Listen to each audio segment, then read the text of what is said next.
let's see. I'll explain just briefly here what we're shooting for today. We have two guests, really, and I'm giving Reverend Donna Jones just a chance to say hello and introduce herself as a new sort of collaborator, potentially, around social co-op work. And the reason for that is that I met her just a few weeks ago at an event, and she is based in Philadelphia. She's a longtime nonprofit person and the pastor of a church there, and also the executive director of something called the Metropolitan Christian Council of Philadelphia. That group is now running 15 restorative justice hubs across the city of Philadelphia with a goal of getting to 42. She said, I've heard about social co-ops. I have some questions for you. And I said, okay. And so she ran down the list of things she was hoping that they could do for her. One of them, by the way, was to give restorative justice projects greater community control. She was telling me that there's this natural momentum, which we all know about, for good programs to get kind of sucked up in the nonprofit industrial complex and its methodology. She wanted to know, is it possible that social co-ops could offer a sort of an organizational way of holding that off, of retaining control sort of locally, which of course is part of the mentality around social co-ops anyway. Um, so we've started a conversation and I'm very hopeful about where that's going. If Donna makes it to the meeting, we can introduce her at the end and she can tell us just a little bit. On another occasion, I want her to present more fully about her work called Restorative Cities Initiative. And ideally, this is going to go somewhere, and she will be maybe one of our demo efforts in trying to translate social co-ops into a U.S. context. Oh, Min Sun's here. Hi, Min Sun. Glad to have Min Sun, who is our sponsor, more or less, at the Rocky Mountain Employee Ownership Center, where she's the executive director. And Erica Yacono is also here, who is with the Rocky Mountain Center as well, and is helping me out. All right, let me introduce Alyssa, because I got so excited when I discovered her and her book, and I want to give her plenty of time to talk about the book, and then we're going to have some great kind of questions and ideas flying around, because I have a wonderful sense of sort of alignment here. Alyssa has been writing about the politics and culture of parenting and caregiving for more than 15 years. Her work appears in publications like The Atlantic, The New York Times, Glamour, Elle, TheWeek.com, and elsewhere. And she was a former contributing writer at CNN.com and Slate. For the past decade and a half, Alyssa has been writing extensively about the politics and culture of parenting and caregiving, covering both the stressors and the pleasures of care. Her work has appeared, as I mentioned, in Atlantic, Glamour, Elle, New York Times. Last year, she published When You Care, The Unexpected Magic of Caring for Others. And in the book, she pulls up the care crisis by its roots to answer the questions, what would it mean to value care in our lives, communities, and countries? And how has care been left out of the human story for so long? So she wants to move beyond the sort of fairy tale versus nightmare paradigm that's sometimes attributed to caregivers and get into the messy, challenging, even transcendent terrain that comes with caring for another human being. It's a fantastic book, highly recommended. Let's hear from Alyssa herself now. Welcome. Hi, so glad to be here. Thank you so much. And thank you for the lovely introduction. And you want me just to start a little bit talking about the book, where I wrote it, that Please. kind of stuff? Yeah, yeah. That'd be great. So as Elias mentioned, I had been covering parenting and caregiving for a long time and reached a point where I felt like I could not write one more story about why we don't have paid leave in this country. And not that I think people need to stop writing about that, but I just felt like there's something deeper going on. And it felt like skimming the surface somehow to look at it only as a policy issue. And this kind of realization came about around the same time that I became a mom for the first time. And as I write about in the book, I wasn't ambivalent about wanting to be a parent. I'm one of four children. I felt like family life was like the most formative and rich, experience of my childhood, having siblings and being in this kind of family structure. And I knew I wanted that as an adult. But what I did feel worried about, particularly when I lived in Brooklyn, New York at the time, that becoming a mom would make you a less serious kind of intellectual or artist or writer. And in the last decade, there's been a huge trend of motherhood books that present motherhood as something that kind of takes away from a woman. And I think that's wonderful. I think we need to be showing all the sides of the experience of care and motherhood. But it still felt like there was something missing for me because when I became a parent, living in this world where the fear was that motherhood would encroach on your identity, could take away. I was actually surprised, not just that I got joy from raising my child and now children, I have two, but actually how kind of philosophically and spiritually rich the experience was. And not because it was a fairy tale and not because I was happy all the time, but because it actually demanded me to ask questions about myself and life that I never really asked before. And I had spent my 20s doing all your classic epiphany seeking experiences, like, going on meditation retreats, traveling, going on long hiking trips. I tried psychedelics once. They didn't do much for me, but I did all the things, that people do to try to like really find, the deep meaning in life. And I have to say, for me personally, actually, the act of care pushed me harder and deeper, and sometimes, very uncomfortably so than any of those experiences. Mhm. And so I had a moment where these two epiphanies, like paid leave's not just a policy issue, or the lack of paid leave's not just a policy issue, and my fear of care and um, and not really understanding that care can be this rich, deep, and meaningful experience, that those things actually connected. That we don't just not politically value care, we culturally don't value care. And I, as this feminist kind of pro care writer, had actually, now looking back, not really valued the richness and fullness of care. So I set about with that question of mine of like, I have not really read. I thought back in taking university courses. I took Econ 101, Philosophy 101, Psychology 101, Women's Studies 101, and et cetera. I was an English major, read all the great books, and very little attention paid to care overall, almost none in most of them. And on the occasion that we did talk about motherhood or care, it was in women's studies courses. We read about the leaving of the home as a great act of progress for women, which I agree with and I appreciate. And I work, and both of my grandmas died without really any money whatsoever because they spent their lives caring and had to rely on others. So it's not that I'm dismissing that second wave feminism. I value it, but I still feel like we can go back inside Betty Friedan's house now and see like what it's like to make those peanut butter sandwiches that she dismisses in the opening paragraph of the feminine mystique. Like maybe there's something, maybe it's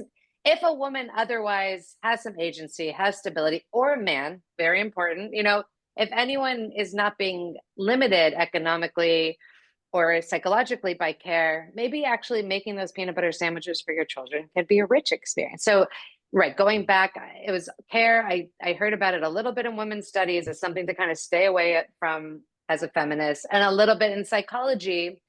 But in psychology, most of the research on care and caring for children really focused on the recipient of care. There was very little curiosity, and going back to Bowlby and Winnicott in the 20th century, very little curiosity about the person giving the care in a lot of that research. So they were the fixed variable, and the child was the one who was changing and growing and being enriched and challenged by the experience.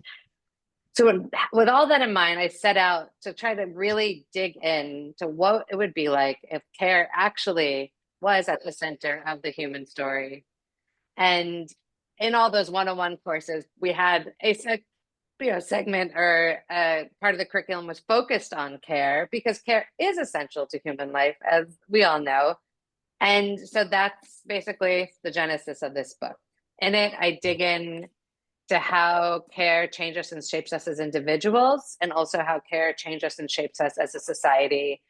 And as Elias said, trying to get out of that fairy tale versus nightmare paradigm that I think infuses so much of our conversations about care, and think of it as this rich, profound, challenging experience, work, but meaningful work that is really the glue that binds society.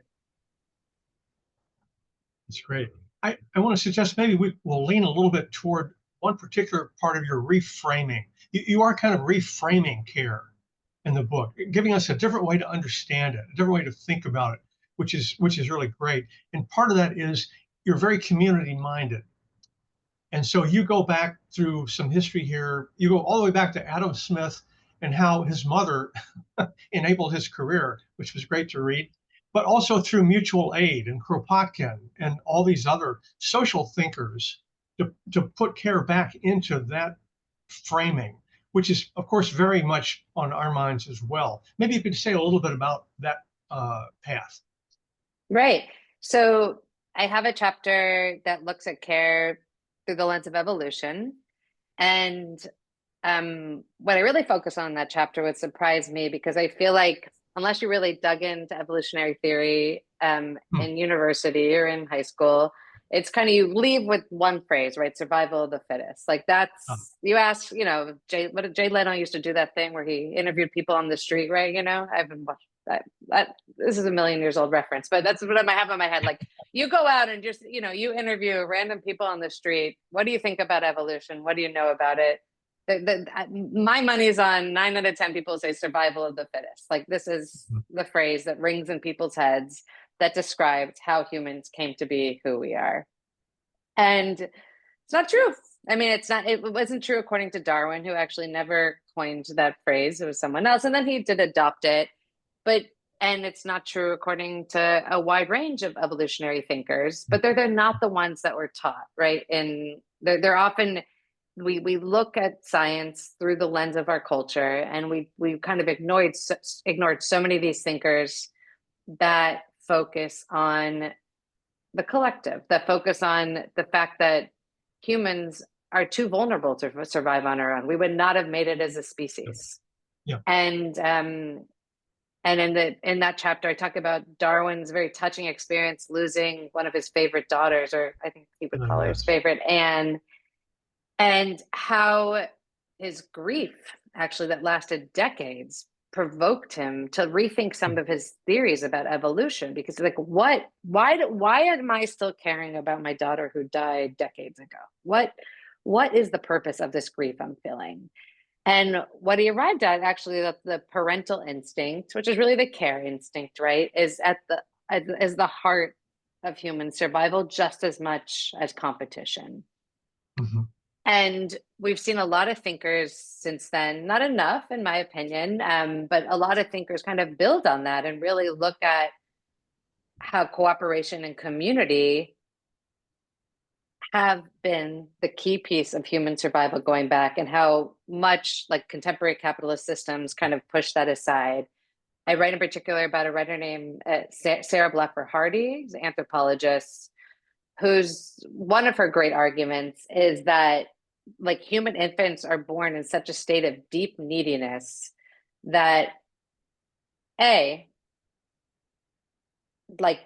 could have never been cared for adequately by one person. So this idea that it's natural for a mother to be home all day alone with their child actually isn't the human story. It's something we were told in post-industrial revolution, when increasingly men left the house to work and women stayed home and we left the farms, and but that's not our history. That's not our past. This idea of one caregiver for one dependent human, humans would not have made it. Two, Blaffer also argues, or Blaffer Hardy argues that this was actually kind of the genesis of human cooperation. That we have these incredibly demanding babies, right? Babies need so much for years. Do you think of compared to animals that are walking within hours of their birth? My son Levi walked within 18 months of his birth, and so these very needy infants demanded more than one caregiver, and through coordinating care for these very demanding infants, we actually developed theory of minds, the ability to think about what another person might be thinking, that their subjective reality is different than ours. We developed cooperation. It was a basic fundamental necessity. And so basically with care at its origin, we have these kind of, we have all these almost concentric circles of care building up for it with dependency, one-on-one care. Surrounding that, we have these concentric circles of care building up and until we can actually manage to live together, often, clumsily so, as a society. Most of the research says it stops at some point, and we still have, woven into this, and if we're thinking the evolutionary lens, still very tribal instinct. So it's hard for us to imagine wanting to care for everyone, but we're very good at caring for people that we believe we have something in common with. But that has expanded greatly throughout history, and it was started with kinship networks, tribal clans, and has evolved to broader cultures, whether it's like a religion or a race or a nationality. So we've seen humans be able to expand these concentric circles of care, but we also still struggle and have limitations, and that's woven into us as well. Yeah, that's great. This is a vision of interdependence. You're ringing a lot of our bells here. For example, one of our attendees is Mike Mercer here, who has a newsletter about cooperation and the roots of cooperation. So I assume you're ringing some of his bells here particularly, too. Also, Tom Llewellyn from Shareable. Hi, Tom. How are you? Is a publishing project, a content creator that for 10 or a dozen years has been about these themes and the way in which, on a smaller local scale, people come together to, in essence, care for their community. So there's an extended form of this as well. Let me pause for a second and see if anybody's got any questions at this point. Anybody want to jump in with something you've heard that you want to throw out to the group? Just jump right in if you like.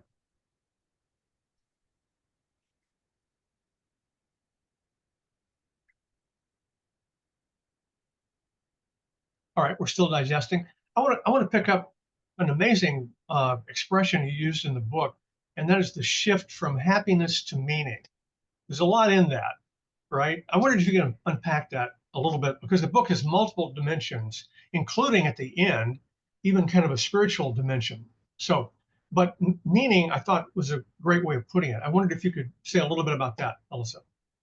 Yeah, absolutely. And I think right now, when people are in New Year's resolution mode, it's a particularly relevant subject to discuss, because I think the New Year's resolution state of mind, right, is kind of a checklist version of progress and productivity and contentment. And care does not fit with any of those. The ways our minds in our culture, particularly in the United States, are trained to think of as being accomplished and productive, care will undermine all of those. It'll mess you up. So when I became a parent, there was a lot of conversation of, does parenting make you happier? This was like the big question weighing on everyone's minds. There's a good book on it by Jennifer Senior called All Joy and No Fun. And there's one off-cited study that looks at when parents are happiest during the day, and it shows that parents are happier doing laundry than being with their small children, which I can relate to sometimes. My kids are 7 and 12 now. That's not the case anymore, but when they were little, sure, I would have sometimes preferred to do laundry. But it just felt like the wrong question. It felt like we're asking the wrong question. Like, happiness to me is like trying to grip sand, right? You feel it for a second, and then your grip releases ever so slightly, and it all slips through your fingers. I love happiness. I want us all to be happy, but I don't think a pursuit of happiness, even though it's written into our Declaration of Independence, I don't think it's the question to look at when we think of care, both dependency care and collective care. I think when we shift that frame to meaning, it actually opens up the experience of care in a much more profound way.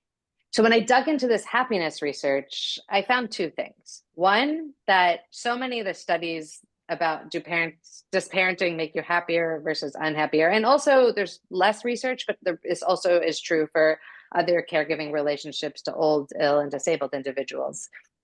It is so dependent on the economic context of framing. The economic context in which you're caring. So there was two big meta-analysis studies that compared countries, and they found that countries, this is, surprise, countries in which parents have and caregivers have more support, they're happy, or they're just as happy as non-parents, or happier sometimes. So first of all, right, like we learned that there's not some essential quality to parenting that will inevitably make everyone miserable. Some people it will, and some people have harder parenting experiences than others. But if we're looking at population wide, right, there's not some quality to it. We cannot forget the economic context when we talk about, does parenting make you happier?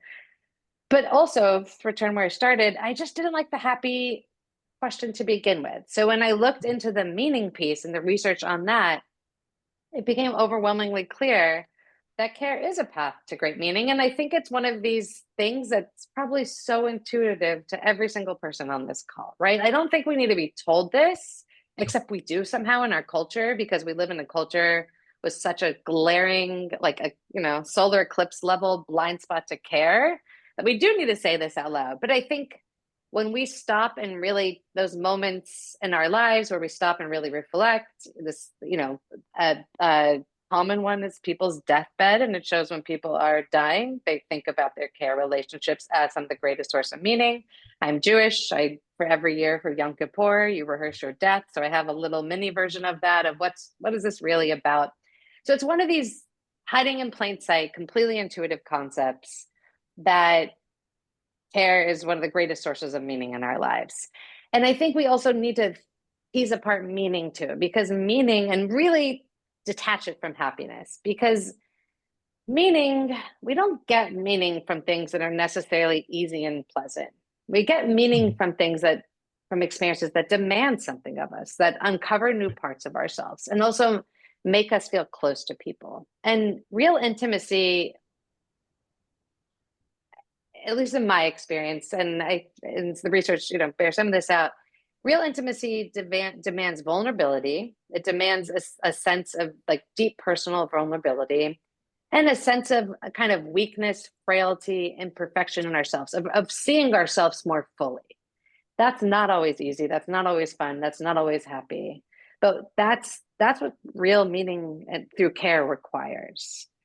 And that's where, again, to let go of this fairy tale nightmare paradigm of care and see it as almost a hero's journey paradigm, where there is conflict, there is tension, a lot is being demanded of us. We're not going to like it in the day to day. In fact, I was in a very intense caregiving experience last year. I didn't like it maybe the whole year, but at the same time, I was able to recognize that, like, this is deeply meaningful work. This is pushing me in ways that will define me. And when I come to think of the course of my life, like, this is going to pop out.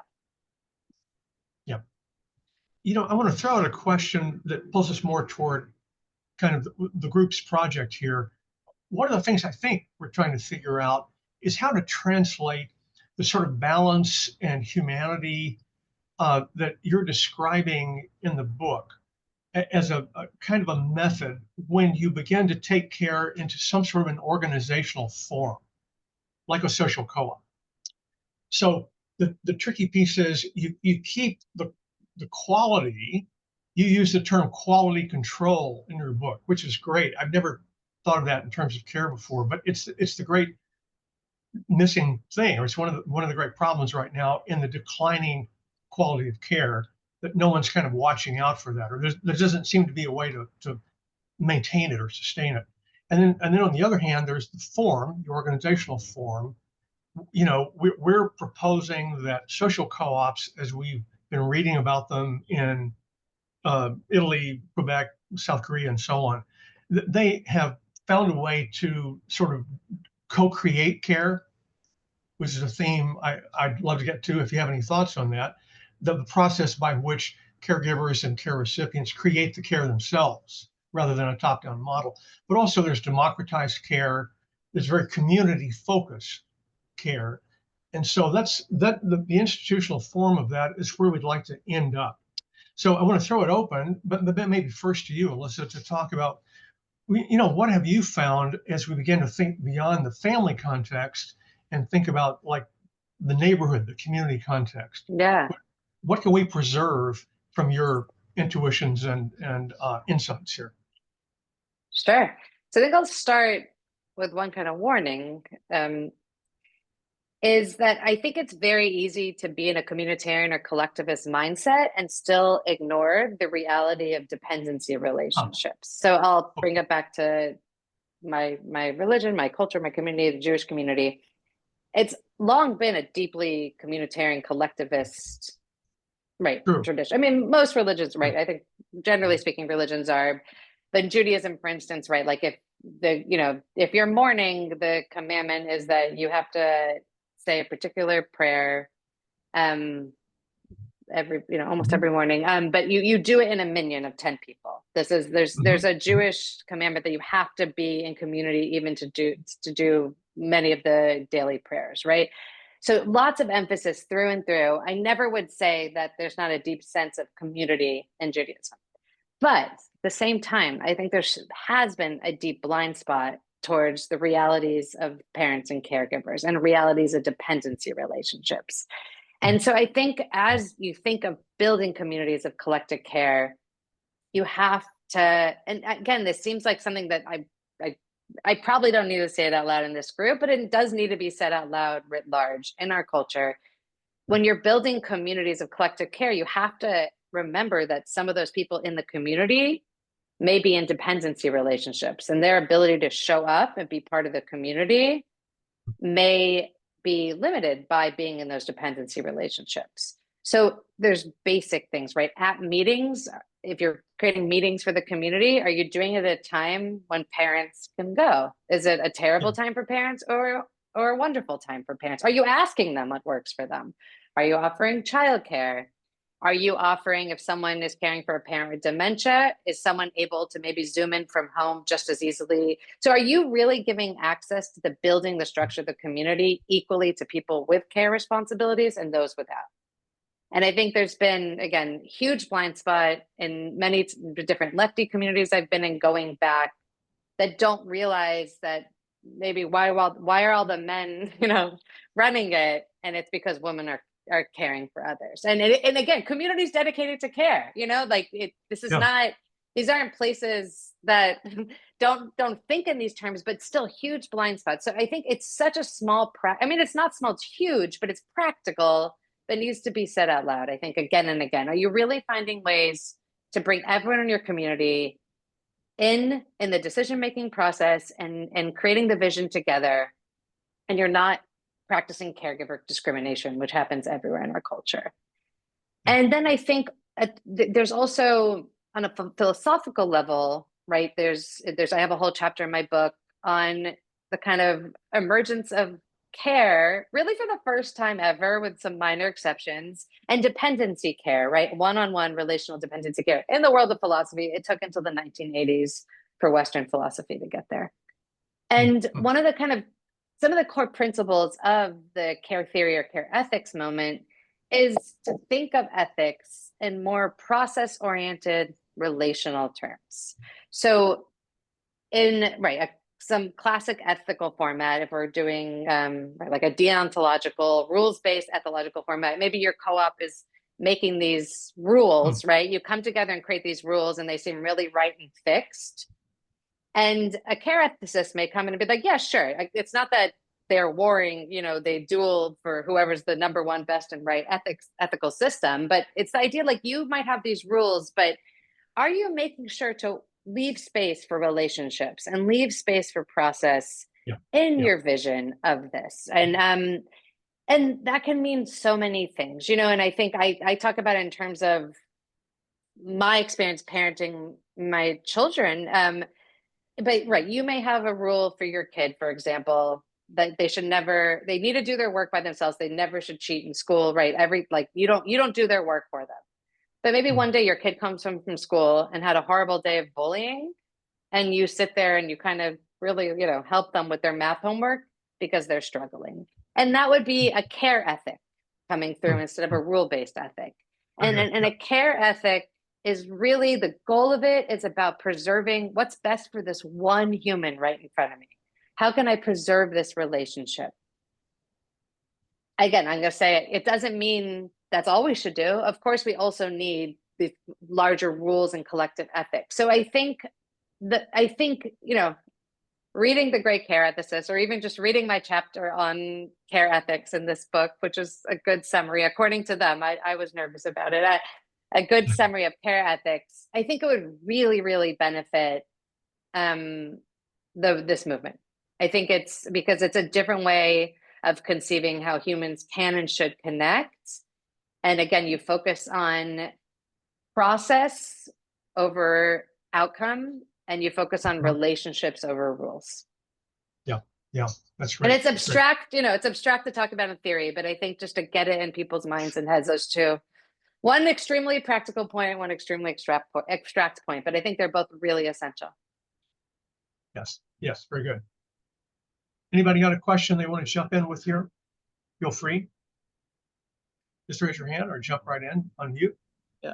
I have a comment, not as much a question. When you talked about meaning, it made me think about the term joy. And just remembering being a caregiver for, my mom, my sister. I had 4 kids in 4 years. So, this toddlerhood Yeah. was a unique experience. And I wouldn't say that those were seasons of happiness, but they were seasons of joy. And joy to me is different than meaning. So I wanted to ask you to comment a little bit on that. Yeah, I think that's beautiful observation. And I think it brings us into this like deeply personal, rich space where I'll just speak from my heart more than I can offer any kind of research-based observation.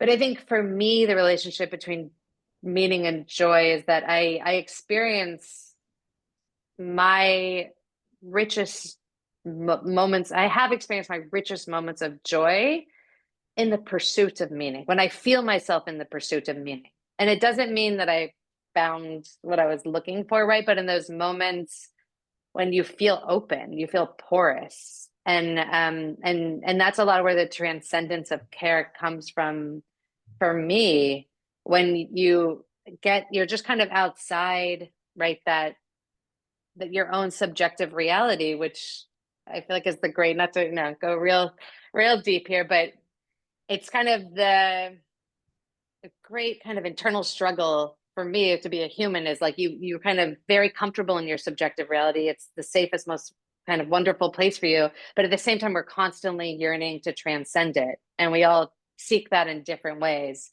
And it's that, to me, it's in that place of the pushing to transcend that and looking for that meaning that the joy can really come in. And it's a place where I would use God language too, but it may not work for everyone here, but that's where God comes into for me. Right. Very good. You. Okay. Amen. Anybody else? Yeah. Yeah. Great. Anybody else want to jump in? Yeah, Elias, hey, this is Kent. So I'm in the federal government. I'm in a uniform, not all the time, but when I work, I'm a uniform guy. So I'm a regular normal guy. Just happen to have a uniform on. I work under the Office of the Surgeon General. I mean, I'm in a different agency under SAMHSA, the Substance Abuse and Mental Health Service Administration. Number of things are certainly resonating for me in our work at our agency and under the Public Health Service. One thing I just wanted to highlight and see if you guys have connections or if you've had this as a resource. The current Surgeon General is Vivek Murthy, and he has put out a number of advisories, one specifically on loneliness and isolation. He has a lot of resonance with this type of conversation. I think he's also searching for like how best to make movement on that, and help our nation with that as a challenge. But he's also actually put out a parental and parenting advisory. Maybe that's something that you've crossed your radar screen, Alyssa and the gang. Yeah. Happy to put that in the chat, but I didn't want to overimpose myself and putting that out there. But that was my question, if you've been exposed to that. And then lastly, Dr. Viktor Frankl from Man's Search for Meaning, it certainly resonates with all the work that short little book did, but thinking about how, it basically burns down to one thing. It's like, what brings you Right. hope and what's your future, and that is going to drive you into the next thing and keep you moving forward. With his experiences in those concentration camps, I mean, that was this, it burns right down into, that search for meaning is what is going to bring you forward. Yeah, it's funny. I was just looking at that book, Viktor Frankl, Man's Search for Meaning, about logotherapy. It's a great book. Thank you for mentioning that. Anybody else want to jump in here? Yeah, I just want to speak one thing quickly to Surgeon General this morning that I think, as someone who's been thinking about, right, this crisis of parenthood in the States, and there's research that, that supports this point, that a lot of how we look at ourselves is, of course, informed by the broader culture around us. And I think that, and we see, particularly in the States, that generally Black women caregivers are happier, even if their burdens, Black women in the States are not, their life is not made easy generally for them, right? But they're happier in their care responsibilities because generally the Black Americans rise up care more. The care isn't like you're seen as someone doing something meaningful and important by your peers. Not everyone always, but this is broader data. And I know, and it's particularly where especially where I had a kid in Brooklyn, New York in 2012, I'm now in Oakland, California. That was not a place that was rising up parents and caregivers as doing really important, meaningful work. So what I think this cultural piece is really missing from a lot of the Surgeon General's analysis. It's not just about policy. We need them too, but we have to understand that we live in a culture where if a mom is making soup or a dad is making soup for a sick child and has to stay home at work, they feel like they're being left out of the stuff that matters and they're not important anymore. And we need to flip that on its head, and we need to do that in a million ways that transcends policy. Yep. That's great. Anyone else? I want to use this moment to introduce my friend Donna Jones, Reverend Dr. Donna Jones, whom I met only a couple of weeks ago. And what I want to do is just briefly introduce her. I want her to say a little bit about the conversation that she and I had, or I should say, first talk about her work. And then I want to get her thoughts on what we've heard today and whether and how it may connect with some of the things she and I were talking about. Donna has been a restorative practitioner, trainer, author, and an advocate for over about 2 decades. She is the executive director of the Metropolitan Christian Council of Philadelphia, which is a foundation that resources nonprofits, grassroots community leaders, interfaith congregations. She is the founder of Restorative Cities Initiative, which is sponsored by the MCCP to promote a collaborative training and advocacy model for the integrating of restorative justice practices through social systems around the city of Philadelphia. I believe Donna told me 15 restorative justice hubs have been established so far with a goal of 42. Anyway, we're just trying to begin to talk about how a fit might work between these hubs and a social co-op model. And Donna, I'd love for you to say a little bit now about that work and where we might go. I think you're on mute. Yeah. Thank you, Elias. I appreciate the opportunity to say something about our work. I appreciate what I've been hearing from Elisa about care, and it really fits with what we're seeing on the ground in Philadelphia. So what we've determined to do a few years ago was for Philadelphia, and this is community folk, this isn't government folk, that we wanted Philadelphia to be a restorative city. The government had been sending people out to get various trainings, International Institute of Restorative Practices, wherever. But those models didn't fit us. We came into spaces where we were major minorities, and also where it was very upper crust, people that were executive directors and principals, and there was a very siloed way of looking at restorative justice, focusing on the offender or focusing on the victim and not considering all of the other folk in the room. and that were impacted from family members to community members and everything. So we determined that we wanted to do community-based training and train up we wanted to have a way of training restorative justice facilitators uh, so that with the cultural sensitivity of the hood, basically. And so we started doing that in 2020, right at the beginning of the COVID experience. Wow. And we found that during that time, there was a lot of conflict, as you know, conflict increased in some of our urban areas and so forth. And a lot of the systems were shut down. So the court system in Philadelphia was completely shut down. So it's like, what do we do with all these people? So someone came to one of our trainings who's from the district attorney's office, and they started to refer people to us who were awaiting trial because the courts were shut down. And we said, okay, fine and dandy, we don't want your money, but we'll do what we can to be of assistance. So we started doing restorative conferencing in that way and also within the neighborhoods. And we continue to train facilitators and to train practitioners and trainers. What we found over time was that as we were training people, the people we were training, because they were from the community, really weren't getting, they were doing the work, but they weren't getting appreciable jobs. They might get a stipend of $25 or something, but it wasn't livable. Yet they were saving so much money doing what they were doing. So we were trying to figure out how to form something where we could support the practitioners, where we could continue this work, which is practitioner driven. And the idea of building a co-op came into mind. And then by grace, I met Elias, and he's going to come our way in a couple of weeks. Can't wait. Yeah. But we're forming a co-op so that we can address worker justice, and we can also do the work we do in the way we do it. A lot of times, social service workers are put in a position where we have to follow paradigms and protocols that don't match our communities at all. And if we do things that do match it, we don't get paid well, if at all. So a big nonprofit will get a big grant to do what we're doing and then give us $5, to run a circle, which makes no sense.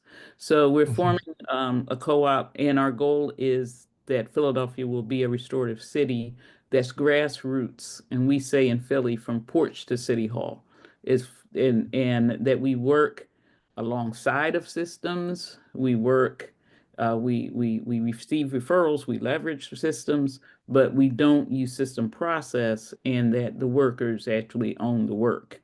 So that's what we're doing in Philly, and talking with Elias, just having my mind opened up to the world of social co-ops internationally and nationally and municipality. And as it relates to what Elisa was saying, we're finding the level of care that community people give is so much different, and it's seen so differently than systems people, nonprofit people. Everybody comes in with this professional attitude about who's in the room, who can be in the room.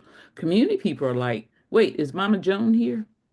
Is so and so here? Were you able to get off work?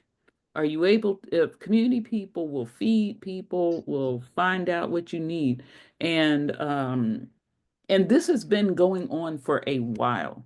So one of my it's not a big concern about mutual aid or even these conversations. It is the professionalization of service and Yeah. looking and forgetting the roots of it. Yeah. Lisa mentioned the Black community. We have some values there. The Latin community, the American Indian community. This is the way communities worked Yeah. until really the 20th century. So we're not creating something new. And our hope will be that as we continue to expand this work, it doesn't become professionalized. It doesn't mean folk can't get paid to do it. It just means it doesn't lose, and I think Yes. that's what I heard from Elisa, it doesn't lose the heart, the meaning. Lastly, we just finished a pretty high profile situation in Philadelphia. And while Lisa was talking, I realized that the reason we had the amazing success we had with a horrific crime, I mean, a terrible situation that involved a murder, um, was that the people who were in the room Hmm. um, facilitating the circle at the prison were people who asked the right questions in setting the circle up. Who else Hmm. should be here? You know, Hmm. to ask the people uh, who had committed the homicide, to ask the people about who do you need here, and hear people say, "I need my mom here," or "I need my friend so and so." And for community people, that's what we hear. We're not sitting there with a checklist, and so we're not trying to take care of anything in isolation from community. So I really appreciate this and being invited. And I appreciate this movement of social service co-opting, just becoming continuing, and that we also not forget the grassroots nature of what we're talking about and the grassroots values that transcend often low wealth communities of any color, honestly, and immigrant communities of any color. Yeah, absolutely. I guess my quick thought on this is that social co-ops tend to observe a certain scale. And I think maybe part of the magic here is that you might find one that has 50 members, maybe it's got 80 members. 100 members is about the high end. And the reason I make this point is that if you're Mm, trying to keep a certain spirit, certain vision, then smaller is better. It's not scale. We've all been hypnotized for years by the idea we have to scale up. What yeah. we want to scale out, right? We want to replicate. It's Mhm. a different thing. But the idea is the vision there is you can keep the original inspiration, the original method, the dynamic, whatever you want to call it, more easily if you are attentive to that. That would be the hope anyway, if Mm, all other factors are the same. Um, Anybody else want to jump in here? yeah. This is some great stuff we're getting to here because this professionalization question, that's huge. It's huge. Mhm. Yeah, Santiago, got to unmute. Sorry. Two questions. One Okay. is you said something about money, and where's the money going to come from to keep this all rolling? And Mm-hmm. the second question is not to be too sort of professional and industrial about this, but are you somebody did mention quality, and are you certifying or in some way blessing your facilitators or whatever you call them? Mhm. But anyway. Yep. Yeah, we are. Those are both great questions. Right now, we're at the table with the state of Pennsylvania, who's putting together its first Hmm. restorative justice, yada yada yada, through the appropriate departments. And one of those questions, both of those questions, have come up as we even try to expand what we're doing in other, not us, but give people opportunity to expand it. And that is restorative practice, like many things, is not, you do not have to have a certificate to do it. You need the skills to do it. And this thing of having certificates to validate what you have learned is not a historic way of working. It's a Anglo way of working. So we're advocating to not do all of that, but because communities know, people can just say, yeah, I've been trained and I've been trained here. A lot of times restorative practitioners are trained in more than one place. But we're trying not only in Philadelphia, but really nationally to really push back on this whole piece of credentialing. As far as funding goes, we've been we're going to host the co-op at MCCP. So MCCP is a an organization that can support the co-op if it wants to raise funds for anything from foundations and so forth, but they would run the co-op. So we're just we would be the fiscal sponsor. The second area is when people have money, we do ask people to pay to take the training. And so we do have some paid people, but it's up to the people to do that. And we also have been able to do some contracts. So right now we're working with Pennsylvania Association of State Schools of Higher Education. So what that means for MCCP is that as we have contracts and as we do things and as a co-op does things, there's a place where money can go from the people who will pay it. The new area that we're leaning into also is that there's a lot of work being done in reparations, and especially reparations within the faith community, and really advocating for people to put put some of their endowments and stuff like that to work with funding community-based structures so that we're not depending on government resources. So the money is out there. So our thing is through donations, when people can afford it for fees, we've gotten some contracts and things like that. And so that's the way we're funding it. And we don't need a big administrative group because we have a volunteer advisory group. We pay the practitioners, and we pay the practitioners based on a fee structure that they determine, that's based on the fees that people get who do this with all the paperwork. So, And would the practitioners ideally be full-time, or would the ideal model be that they have a life aside from this, and this is just something they do occasionally? it's both and. So we've been doing the work, we've been doing the cooperative work for 4 or 5 years. So we are now naming that work and finding how this work can be structured for sustainability. So we have about 100, a little less than 100, I think, to the highest point, practitioners at this Oh, point. wow. And I'd say it's about 50-50. About half do it full time, and about half are every now and then. So it runs the gamut. That's the other reason to do it in a cooperative way, because of that worker justice piece. Everybody gets the same fee. So if I've got one gentleman, he must do about, I mean, he's set up a whole cottage industry with a couple of people from his community. And last year, they were celebrating the fact that he and the person who's supporting the most are able to be full time. But they're doing it. We've used the example of like a doctor's office or something. They're practitioners. So like a psychologist, they're practitioners. So folk are finding ways, but our thing is we make sure that people can, and we also use time banking. So that Wow. helps us a lot. So we can make sure that people are fit to where they go and that there's a structure that supports that. And we feel co-op structure will support this as a way of being.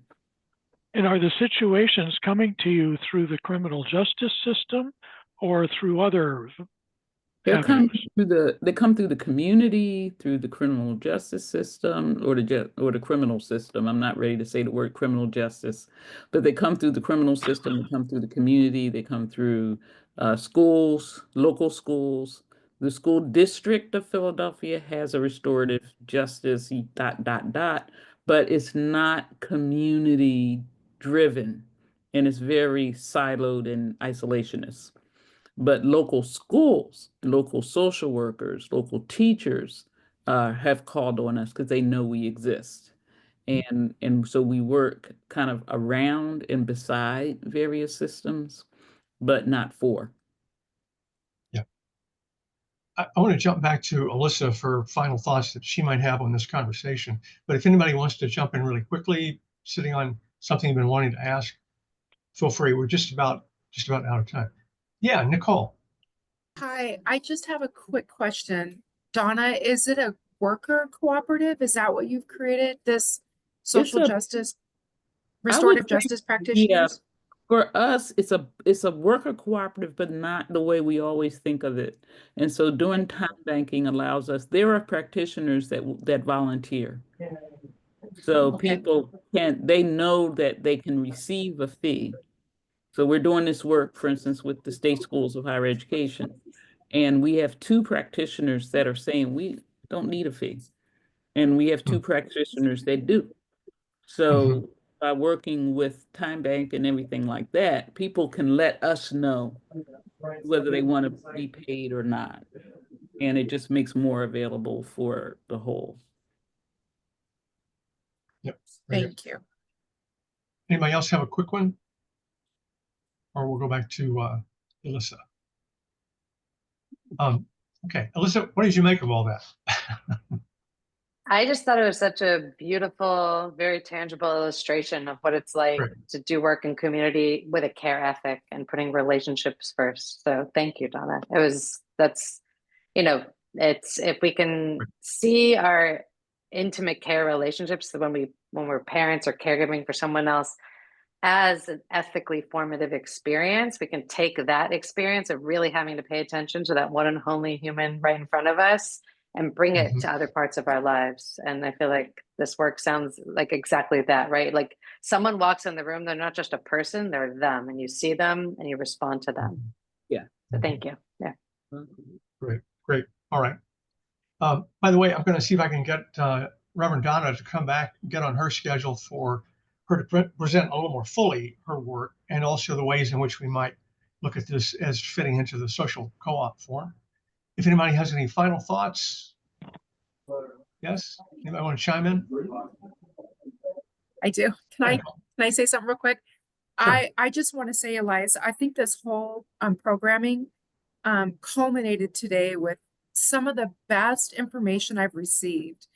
My only regret is that after our hour, I have to run to work and I don't get to sit and digest this information because I think what we've been talking about, what you've been sharing, the guests that you have brought on has been so important to changing the paradigm of how we view our world and our society. And these 2 women today were just incredible. And I just thank you guys. I'm with you. We recorded this, by the way. It's on YouTube, so you can come back later and kind of get all fired up again if you want to rewatch it or share it around. So, but I appreciate that, Nicole. Thank you very much. Anybody else? Are we good? No, it looks like Juliet wanted to say something. Yeah, go ahead. No, you're good. All right. We'll be in touch again next month, first Wednesday at noon EST. We'll do some more. Didn't get a chance to say hi to Tom. Hope you're well. Thanks for sitting in. And thank you all. This is a great session. I really enjoyed it. Thank you, Alyssa. Thank you, Reverend Donna. Back to you soon. Thank you. Bye-bye. Thank care, you, everybody. Thank you. everybody. Thank you. Bye. Take care. Bye-bye.